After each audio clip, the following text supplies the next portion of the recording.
Hi, Matt with eTrailer. Today we're going to be talking about the Titan Chain Assisted Tensioning Tire Chains on our 2026 Chevrolet Silverado 1500. Now these are going to be a great option for you if you're looking for something that's going to give you extra traction for those moderate snow and ice situations and something that's really easy to get on your tires compared to some other options out there. So let's check it out. Now, something that is important to know that we have this on tire size 275/60 R20, but this will still fit a variety of other sizes out there. Now, if you're not sure if this is going to fit your vehicle, you can put in your vehicle's information into our fit guide to make sure you're getting the right one to fit your needs.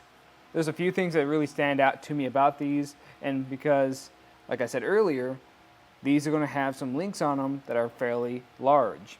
And those larger links are going to be perfect for going through moderate snow and ice conditions because they just have more to grab on too. Now, something to think about with that size though is typically for this vehicle, it recommends only to have Class S chains. And these are just slightly larger than Class S. Actually, if I put my hand back here, we still have a decent amount of space between our suspension and our vehicle, but it's really important that you keep these tight so they don't make contact with anything.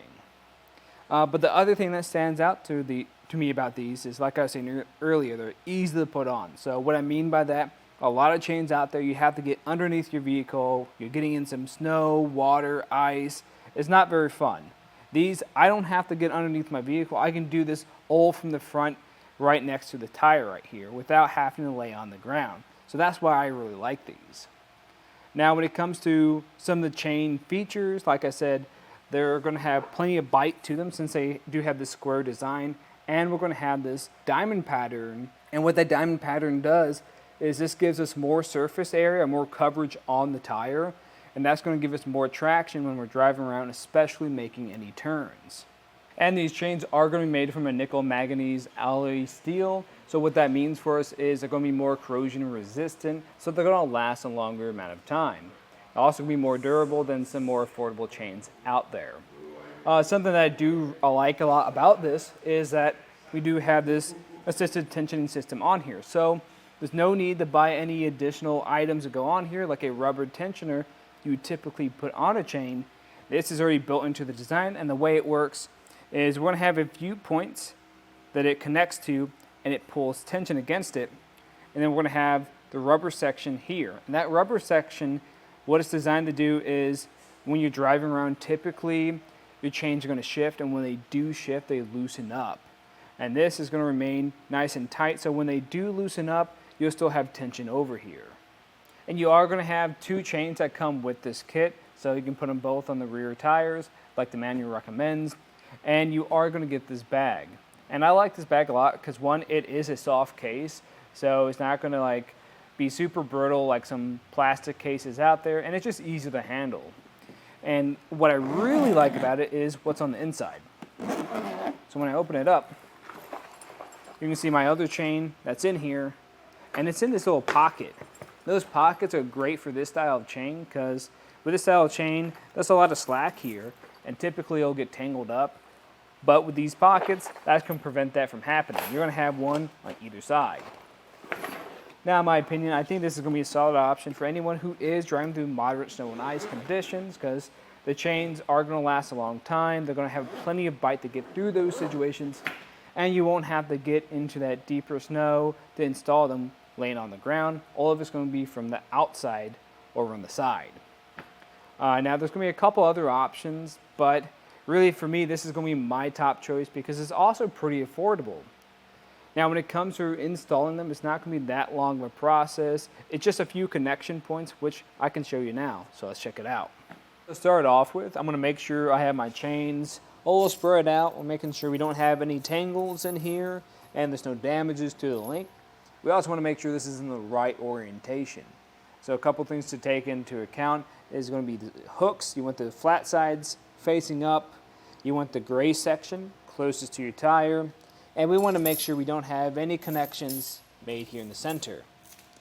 Once we've done that, I'm just going to grab this and kind of chuck it behind the tire so it wraps around it. In my case, I'm just going to be sliding it, but if it's super snowy for you, it might be a little bit difficult to do that. So chucking it might be your better option. Something that will get caught behind there a lot of times is this rubber piece. So make sure that gets across. And I'll just make sure everything's looking pretty good and flat here around the tire. Then I'll grab this back section. We're going to connect these two channels with this metal block going into it, just like that. Only here behind the tire, just like that. We'll spread the rest of this chain over the top. This is a spot sometimes stuff will get a little bit tangled up, so just keep an eye out for that. I'm looking pretty good right now. And I'm going to grab this green hook, push it around this yellow link, and now we're just going to center this up now. With that centered up, I'll come down to the bottom, just add a bit more. Push this gray chain link through that red channel, through the bottom. Make sure this is pretty tight. Might adjust a few times. And we're going to push it through each one of these red eyelets. Now, since this is a little bit larger of a rubber piece, it might take you a few attempts. There's one, and each time I go through one, I'll pull on it again. Make sure it's staying tight. And with this last one, we can make our connection.